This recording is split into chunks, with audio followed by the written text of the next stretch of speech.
Jack Elam was one of Hollywood's most unforgettable faces. But behind that crooked smile and unmistakable lazy eye was a man who carried strong opinions about everyone he worked with, especially one star he truly couldn't stand. Born William Scott Elam on November 13, 1920, in Miami, Arizona, he grew up with a fascination for storytelling and performance. After serving with discipline and courage in the U.S. Navy during World War II, he pursued acting at the University of Southern California. His misaligned eye, the result of a childhood accident, gave him a look that could have been a setback in most careers. Instead, Elam turned it into his greatest asset. His presence was instantly recognizable, quirky, menacing, or just plain eccentric. It became his trademark, and soon Hollywood had found its perfect villain. For over 50 years, Jack Elam brought life to more than 200 roles in film and television, with westerns becoming his natural territory. Audiences remember him in Once Upon a Time in the West, 1968, The Night of the Grizzly, 1966, and the comedy western Support Your Local Sheriff, 1969. He often played outlaws and misfits, but what made him special was the humanity he injected into even the most despicable characters. Beyond westerns, he proved his versatility in comedies, dramas, and family films, appearing in classics like The Twilight Zone, Bonanza, The Lone Ranger, and Gunsmoke. He could make audiences laugh, sneer, or even feel sympathy for the rogues he portrayed. Elam's television career also gave him room to experiment. In The Texas Wheelers, 1974-75, he played a rough-edged father trying to reconnect with his kids, a role that revealed his softer comedic side and put him alongside a young Mark Hamill just before Star Wars. In 1979, he even played Frankenstein's monster in the short-lived sitcom Struck by Lightning.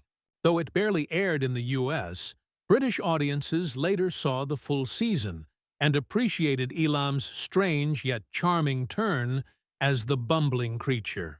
He proved again and again that he was never afraid to step outside the box Hollywood had built for him. By the 1980s, Elam had become a beloved oddball presence in films like the Cannonball Run, 1981, and its sequel, where his wild-eyed antics as Dr. Nicholas Van Helsing stole scenes from major stars like Burt Reynolds.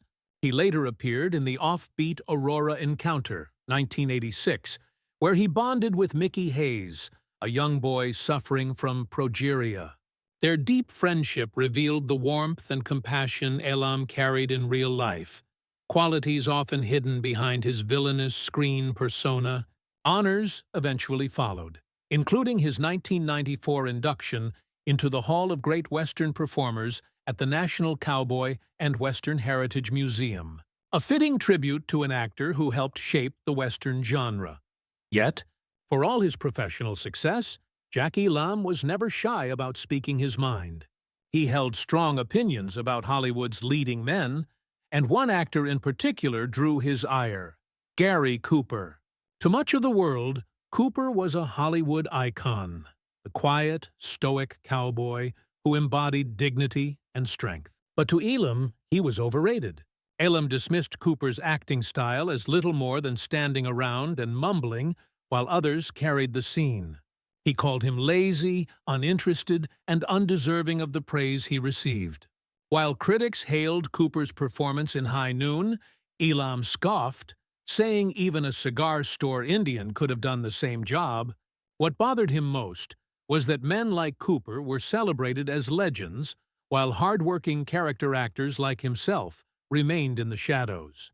For Elam, that imbalance represented everything wrong with Hollywood, a system that rewarded looks over substance.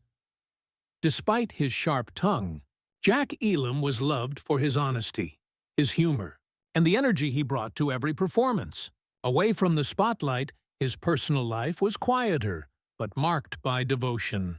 He married twice, first to John Louise Hodgert until her passing in 1961, and later to Margaret Jennison, with whom he shared more than 4 decades. On October 20th, 2003, Elam passed away from congestive heart failure at his home in Ashland, Oregon. At the age of 82, Jack Elam remains a Hollywood original, gritty, unpredictable, and unforgettable. He may have despised Gary Cooper, but he himself became the kind of actor who stood out in every scene, a character performer who stole the spotlight without ever needing to be the conventional hero. His legacy lives on in every crooked grin, every squint, and every unforgettable moment he gave to the screen.